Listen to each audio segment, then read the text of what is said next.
Intro music fades. Hello everyone, and welcome back to the channel. Today, we're journeying back to 1968, to the heart of Vietnam, to a city steeped in history and culture, Hue.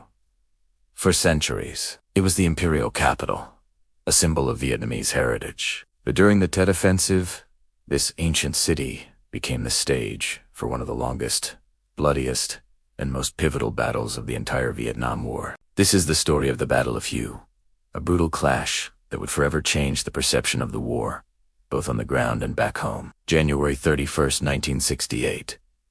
Across South Vietnam, the air crackles with the sounds of firecrackers in celebration for Tet, the Lunar New Year. A truce had been declared, and many soldiers, both American and South Vietnamese, were on leave, believing the holiday would bring a brief respite from the fighting. They were tragically mistaken. Under the cover of the festivities, an estimated 84,000 North Vietnamese Army NVA and Viet Cong VC soldiers launched the Tet Offensive, a massive, coordinated surprise attack on more than 100 cities and outposts, and their primary target, their crown jewel, was Hue.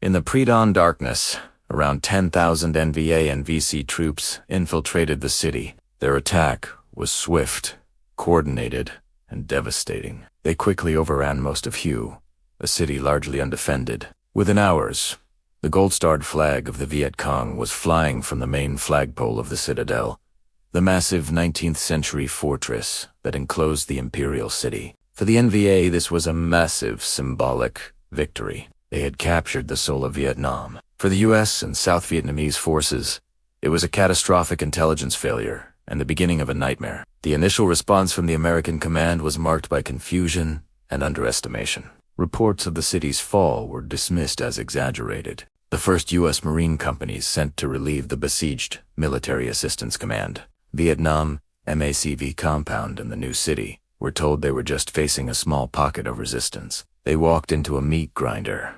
The NVA were not just guerrillas hiding in the jungle. They were very well-trained, well-equipped soldiers who had dug in, turning every house, every street corner, and every garden wall into a fortified fighting position. What followed was nearly a month of savage, house-to-house, hand-to-hand combat. This was a type of warfare American forces were largely unprepared for. Trained for jungle patrols and large-scale field engagements, they were now fighting a brutal urban battle. The Marines had to learn on the fly, fighting for every single inch of territory.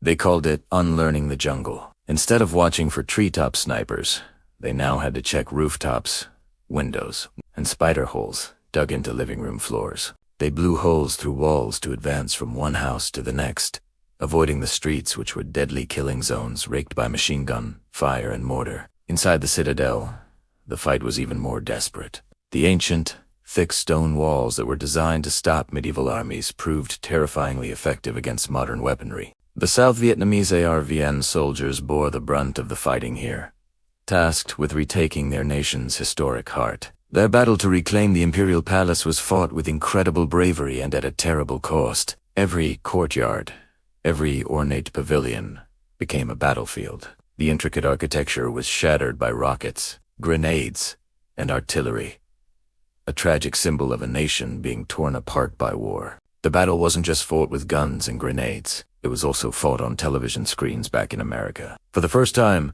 journalists were right there on the front lines, sending back daily, uncensored reports. Images of weary, grime-covered Marines fighting amidst the rubble of a city brought the raw brutality of the war into American living rooms like never before. The official narrative from Washington claimed the U.S. was winning the war, but the pictures from Hue told a very different story. It was a story of chaos, immense destruction, and a determined enemy that was far from defeated. One of the most iconic moments came from CBS News anchor Walter Cronkite. After visiting Hue, the man often called the most trusted man in America delivered a famous editorial. He declared that the war had become a bloody stalemate, and that a negotiated peace was the only rational way out. His words carried immense weight. It's famously said that after watching the broadcast, President Lyndon B. Johnson remarked, "If I've lost Cronkite, I've lost Middle America."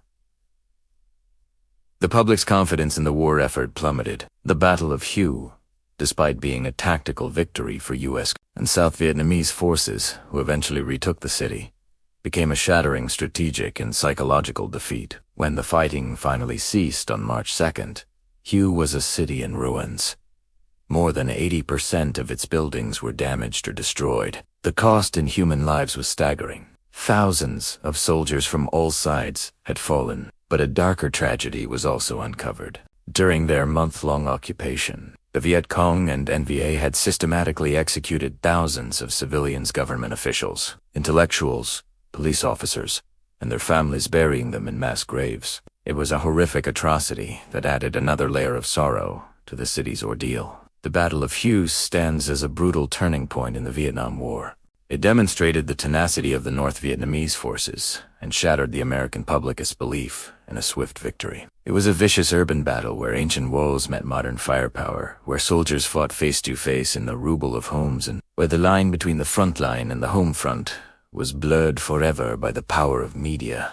It proved that victory on the battlefield doesn't always translate to winning a war, especially when the hearts and minds of the people back home are lost. Hue was retaken, but the course of the war and American history was irrevocably changed. Thank you so much for joining us on this deep dive into one of the most significant conflicts of the 20th century. If you found this video informative, please consider hitting that like button, subscribing to our channel, and ringing the notification bell so you don't miss our next historical exploration. We'll see you in the next one.